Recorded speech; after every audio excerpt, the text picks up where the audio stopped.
Nous sommes en 50 avant Jésus-Christ. Toute la Gaule est occupée par les Romains. Toute ? Non, car un village peuplé d'irréductibles Gaudois résiste encore et toujours à l'envahisseur.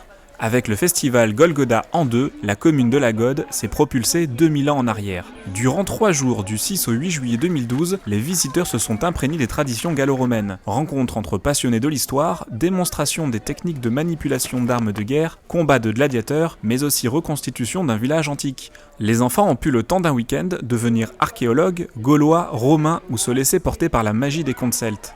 Un grand concours de lancer de menhirs et une course de tonneaux dans les ruelles du village ont fait vibrer les spectateurs très nombreux cette année. Pour clore cette plongée dans l'Antiquité, le grand festin a réuni les participants affamés pour dévorer le sanglier rôti à la broche.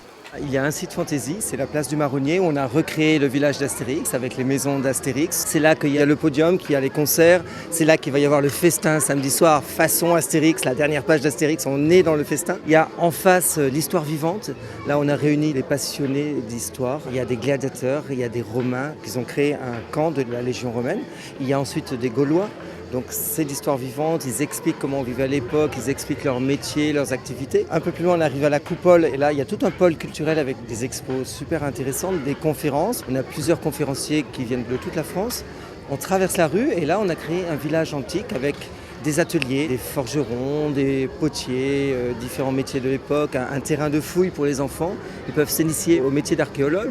Il y a des exposants, il y a un coin restauration où on peut s'asseoir. Il y a énormément de gens, d'associations, de Gaudois et d'autres qui ont participé à l'aventure. C'est super et grâce à l'association Golgotha qui ont fait encore un village magnifique, il fallait qu'on soit présent pour vraiment les assister avec tous les bénévoles, tout ça, c'est super. Ce moment est magnifique pour plusieurs raisons. C'est festif, c'est la rencontre entre de nombreux Gaudois et surtout, c'est un moment de culture. On découvre les civilisations qui sont éteintes et je crois que c'est ça qui est important.